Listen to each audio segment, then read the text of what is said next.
बिस्मिल्लाहिर्रहमानिर्रहीम। सैयदना अली रज़ी अल्लाह ताला अन्हु से मंसूब कौल है कि आपने फरमाया कि अपने बच्चों की तरबियत ऐसे करो कि वो आने वाले दौर के लिए तैयार हो सके। इस पर हिकमत नसीहत की जितनी ज़रूरत हमें आज है, इससे पहले शायद कभी ना थी। ख़ास तौर पर मुसलमान कौम को, मुसलमान मिल्लत को अब अपनी आने वाली नस्लों को आने वाले दौर के लिए तैयार करना है। तमाम दुनिया के शवाहिद, अहादीस मुबारका, निशानियाँ, बुज़ुर्गों की बताई हुई बातें सब इस जानिब इशारा कर रही हैं कि हम आखिरी दौर के फितनों में दाखिल हो रहे हैं। दज्जाल का फितना, उसके बाद आने वाली मलहमतुल कुबरा, ग़ज़वतुल हिंद और पूरी दुनिया में शैतान का वो निज़ाम कि जिसके तहत दज्जाल इंसानों को ग़ुलाम बनाएगा और पूरी दुनिया से मुसलमानों, इंसानियत और शरीयत को ख़त्म करने की कोशिश करेगा।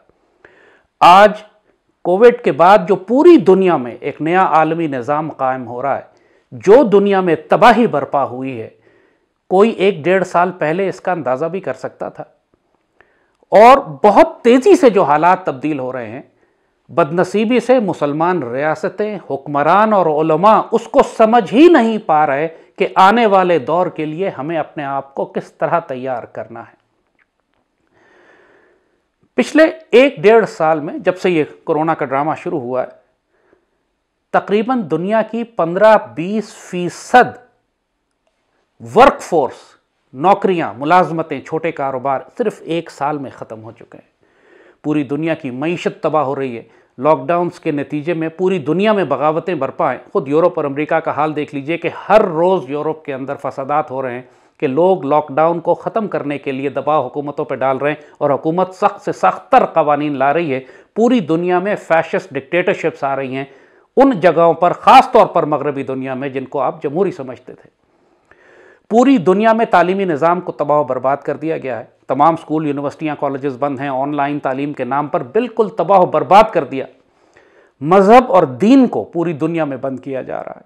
आपने मुसलमानों के हज और उम्रा बंद हो गया। मसाजिद के अंदर सोशल डिस्टेंसिंग के नाम पर शरीयत को तर्क कर दिया गया।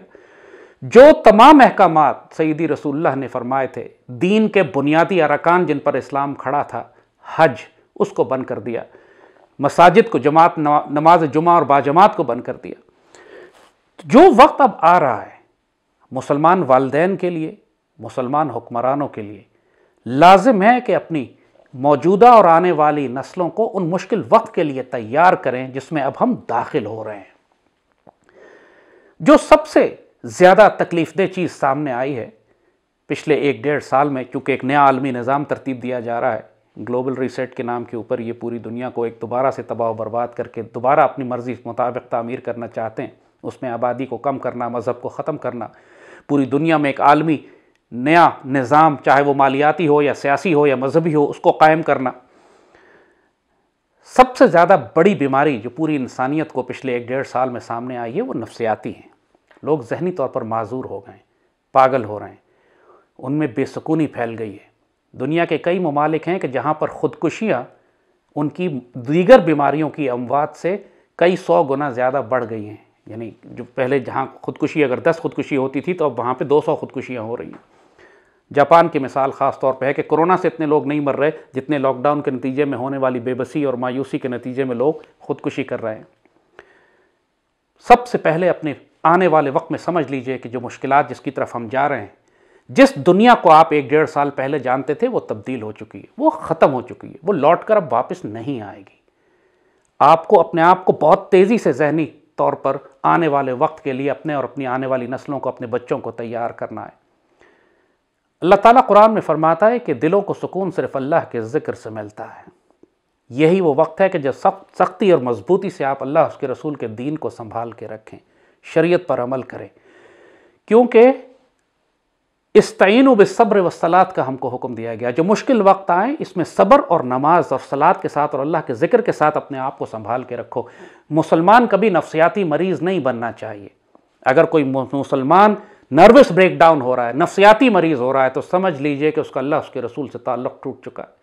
अगर आप अपने बच्चों पर रहम करना चाहते हैं, उनको मजबूत बनाना चाहते हैं, तो उनको चट्टान की तरह मजबूत बनाइए, उनका ताल्लुक़ अल्लाह उसके रसूल से मजबूत कीजिए। ये फ़ाक़ा कश के जो मौत से डरता नहीं लेकिन रूह मोहम्मद इसके बदन से निकाल दो, ये सारी कोशिश करेंगे कि आपको अल्लाह उसके रसूल से और शरीयत से दूर करे। अल सैयदी रसूलुल्लाह ही वाहिद पनागाह है कि मोहम्मद से वफ़ा तूने तो हम तेरे हैं। ये आपको सैयदी रसूलुल्लाह से दूर करना चाहते हैं, इसीलिए रोज़ा मुबारक को बंद कर दिया गया है मुसलमानों के लिए। तो सबसे पहली बात जो नसीहत हम पाकिस्तान के हुक्मरानों और वालिदैन को करेंगे कि अपनी औलाद को सैयदी रसूलुल्लाह के करीब लेकर जाइए, दुरूद शरीफ की कसरत रखिए। सैयदी ने जो फरमाया है कि फितने दज्जाल से बचने के लिए जो ज़िक्र अस्कार और कुरान की सूरतें आपने फरमाई हैं, जुमे के रोज़ सूरह कहफ का पढ़ना, अपने आप को सैयदी रसूलुल्लाह के नज़दीक रखना लाजमन कीजिए, वरना आप नर्वस ब्रेकडाउन हो जाएंगे। जो फसादात, इम्तिहान, आजमाइशें, मुश्किलात, कहत, जंगें आगे आ रही हैं, आप बर्दाश्त नहीं कर सकेंगे। आपको आपके आसाब को मजबूत रखने के लिए ज़रूरी है कि आपके रूहानी ताल्लुक़, आप दीन पर मजबूती से कायम हो, सब्र और सलात से मदद ले, आपके दिलों को सुकून अल्लाह के ज़िक्र से मिले। अला बिज़िक्रिल्लाह तत्मइनुल क़ुलूब। अगर आप ये मजबूत हिसार अपने दिल कायम नहीं करेंगे तो दज्जाल आपको हड़प कर जाएगा। दूसरी चीज़ कि आने वाले वक्त में अब शदीद मुश्किलात आने वाली हैं। हमने अपनी औलादों को बड़े नाज़ व नेम में पाला है, अय्याशियों में रखा है लिटरली। ये वो जनरेशन है हमारी जो बगैर इंटरनेट एक दिन नहीं गुजार सकती, बगैर मोबाइल फ़ोन। इसको नर्वस ब्रेकडाउन, आप मोबाइल फ़ोन ले लीजिए, इंटरनेट बंद कर दीजिए, ये बच्चे काट खाने आते हैं माँ बाप को। अपने बच्चों की जहनसाजी कीजिए, उनकी तरबियत कीजिए कि आने वाला दौर अब मुश्किल वक्त आने वाला है। आपको अपने बच्चों को सख्तियों में रखना है। इनको आजकल की पूरी जनरेशन जो पैदा हुई है सन 2000 के बाद, जनरेशन जी या उससे पहले मिलेनियल्स, उनकी सारी ज़िंदगियां इतने आराम और आसाइश में गुजरी हैं, हाई टेक्नोलॉजी में गुजरी हैं, सोशल मीडिया और इंटरनेट में गुजरी हैं कि अगर ये चीज़ें इनसे ले ली जाएं तो ये जहनी तौर पर माजूर हो जाते हैं। अपने बच्चों की तरबियत कीजिए, इनको सख्तियों का पाबंद इनको आमादा कीजिए कि ये सख्तियों में रह सकें, बग़ैर बिजली, बग़ैर गैस, बग़ैर पानी के रह सकें। इनको एक मुजाहिदाना ज़िंदगी के जानिब इनकी तरबियत करें। ये सिर्फ बात ऐसी नहीं है कि ये दुनिया में जंगें बर्पा कर रहे हैं। सीरिया, इराक, शाम, लिबिया की हालत आपने देखी है, वहाँ कहत भी है, वहाँ बिजली भी नहीं है, गैस भी नहीं, पानी भी नहीं, इंटरनेट भी नहीं। इंसानों को सख्त तरीन मुश्किलात से ख़ासतौर पर मुसलमान दुनिया को गुजरना पड़ रहा है। मगर अब जो दौर दाखिल जिसमें हो रहे हैं पूरी दुनिया का यही हाल करने जा रहे हैं। अमेरिका का हाल आप देखें, यूरोप का देखें, इंडिया का हाल देखें, पूरी दुनिया का ये बेड़ा गर्क करेंगे। इनका एक एजेंडा है, वो इन्होंने करना है, तो अपने आप को उसके लिए तैयार करें। तीसरा, अपने आप को आने वाली मुश्किलात के लिए, अपने सर्वाइवल के लिए, हमने कई वीडियोस इस पर बनाई हैं कि शहरों में रहते हुए आप अपने आप को किस तरह सर्वाइवल के लिए तैयार करें। छत पे सोलर पैनल लगाइए, अपने हैंड पंप्स के लिए ताकि पानी आपके पास हो। अपने घरों की छत के ऊपर मुर्गियाँ पालिए, जानवर रखिए, अगर रख सकते हैं। जो कैपेसिटी आपके पास है, साल का गल्ला, खुराक, गंदम अपने पास जमा करके रखें। फूड सप्लाई चेन पूरी दुनिया में डिस्टर्ब हो रही है, खुराक की कीमतें आसमानों पर जा रही हैं। सादा खाइए। ये जो नखरे हैं आजकल हमारे कि हम 10 तरह के चिप्स और 10 तरह के ड्रिंक्स और 10 तरह के पिज़्ज़ाज और 10 तरह के खाने और इस पर झगड़ रहे होते हैं, अब बेसिक्स पर आ जाएं। हलाल, सादा, साफ खुराक अपने पास रखें, उसको खाने की आदत डालें। बेसिक बुनियादी रकम आप अपने आप को, क्योंकि पूरी दुनिया की फूड सप्लाई चेन डिस्टर्ब हो रही है, खुराक की कमी होगी, लोगों को बड़ी सख्त तकलीफें आएंगी और फिर आखिर में पूरी दुनिया में ये जंगें बर्पा करेंगे। इसके लिए हुक्मरानों को अपनी कौम को आने वाली मुश्किलात के लिए तैयार करना है। पहले नेशनल कैडेट कोर हुआ करती थी, नौजवानों को तरबियत दी जाती थी। दुनिया में आज भी कई मुल्क हैं जो कंपल्सरी मिलिट्री ट्रेनिंग रखते हैं। अगर आप शहरों में रह सकते हैं, कानूनी असलाह लीजिए, लाइसेंस लीजिए, अपने आप को तरबियत दीजिए, तैयार करके अपने घर की, महल्ले की, शहर की हिफाजत के लिए, ताकि आने वाले वक्त में आप पाकिस्तान की मुसल्लह अफवाज, लॉ इन्फोर्समेंट एजेंसीज के साथ खड़े होकर पाकिस्तान का दिफा कर सके। पूरी मुस्लिम दुनिया, ख़ास तौर पर पाकिस्तान ख़तरों में घेर लिया गया है। बहुत ज़्यादा वक्त नहीं है अब आपके पास, बल्कि बहुत देर हो चुकी है ऑलरेडी। ये सिर्फ आखिरी नसीहतें, कई साल से हम आपको ये बात नसीहतें कर रहे थे कि पूरी कौम को तैयार करें आने वाली मुश्किलात के लिए। हुक्मरानों ने तैयारी नहीं की। अब जो नसीहतें हम आपको दे रहे हैं, आने वाले वक्त में जैसे कहा, सबसे पहले अल्लाह उसके रसूल से ताल्लुक़ को मजबूत रखिए। अपने आपको ज़हनी तौर पर तैयार कीजिए कि आपके अजीज़ व अक़ारिब मुश्किलात में आएंगे, शहादतें होंगी, मुश्किल वक्त आएगा, रोना पिटना, मातम मत शुरू कर दीजिएगा। You have to stay strong. फिर अपनी खुराक का बंदोबस्त कीजिए, फिर अपने बच्चों की तालीम इस अंदाज से कीजिए। उनका, अब चूँकि स्कूलिंग तबाह कर देंगे ये लोग, अब आपको अपने बच्चों को घरों में बिठा के ऐसी तालीम देनी है कि उनको हुनर सिखाएं, उनको स्किल्स दीजिए ताकि ये अपना रिस्क कमा सकें। चाहे बेसिक हुनर ही क्यों ना हो, कारपेंटरी क्यों ना हो, वर्कशॉप्स क्यों ना हो, मैकेनिक क्यों ना हो, डेंटर क्यों ना हो।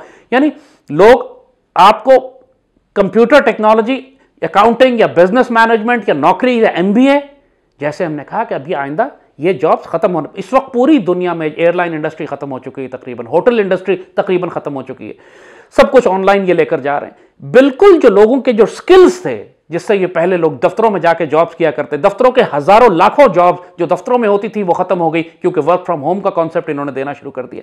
लिहाजा अपने आप को एडजस्ट कीजिए, होश में आइए, दुनिया तब्दील हो चुकी है, दोबारा आप नॉर्मल नहीं हो सकेंगे। अब इसको ये न्यू नॉर्मल कह रहे हैं, ये बुनियादी तौर पर एक नए आलमी निज़ाम का वो हिस्सा है जिसको ये ग्लोबल रीसेट कहते हैं। आप एक बहुत बड़े तूफान में दाखिल हो चुके हैं, और जब तक अगर जहनी तौर पर आपने अपने आप को इसके लिए तैयार नहीं किया, तो जैसे कहा जैसे पूरी दुनिया में हो रहा है, काफरों के पास तो अल्लाह उसके रसूल नहीं है, उन सबको नर्वस ब्रेकडाउन हो रहे हैं। अल्लाह मुसलमानों को अपनी हिफ्ज़ व अमान में रखे। आपके पास दीन है, शरीयत है, सईदी रसूलुल्लाह है, मुसलमानों को कम अज़ कम नर्वस ब्रेकडाउन नहीं होना चाहिए। जो मुश्किलात आएँ उस पर सब्र से, इस्तकामत से, अल्लाह उसके रसूल पर तवक्कुल और भरोसे और आसरे के साथ इंशाअल्लाह मुसलमान मिल्लत को इसमें से गुजरना है। जिन्होंने हौसला कर लिया, जिन्होंने अपने आप को सईदी रसूलुल्लाह से जोड़ लिया, सिर्फ वही इस तूफ़ान से गुजर पाएंगे, बाकियों को दज्जाल हड़प कर लेगा। अल्लाह आपका हाफिज़ व नासिर व मालिक हो। अल्लाह पाक सरज़मीन और सईदी रसूलुल्लाह की उम्मत की हिफाजत फरमाए।